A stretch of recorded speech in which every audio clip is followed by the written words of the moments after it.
ওরা বোঝে না, এই যে বাচ্চারা মাটি নিয়ে খেলা খেলছে, মাটি তাদের কাছে খেলার সাথী। বাবা মা বাধা দিলেও কেন শুনবে তারা? মা দূর থেকে চিৎকার করছে, মাটির ঢিপুর উপর বসিস না, গর্তে ইঁদুর থাকতে পারে, সাপ থাকতে পারে, সেই ব্যাপারে কোনো ভ্রূক্ষেপ নেই। আমি তাদেরকে ডেকে বললাম, স্নান খাওয়া হয়েছে? একজন বলল, না খাইনি, মা মাঠের কাজে গেছে, ফিরলে খাবো। আর আরেকজন বলল, মা রান্না করছে। কি রান্না করছে? ডিম। তাদেরকে বুঝিয়ে বললাম, মাটির ভিতর পোকামাকড় থাকতে পারে, নিচে বস, টাইমে স্নান খাওয়া করতে হয়, তাহলে শরীর সুস্থ থাকে।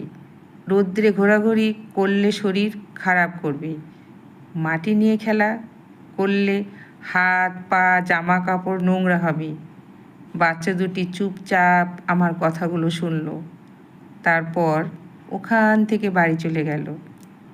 কতটা বুঝলো জানি না, ওরা তো ছোট বাচ্চা। মায়েরা সাবধান থাকবে, বাচ্চারা গর্তে হাত যেন না দেয়। ওরা বোঝে না, কিন্তু মাদেরকে বোঝা উচিত।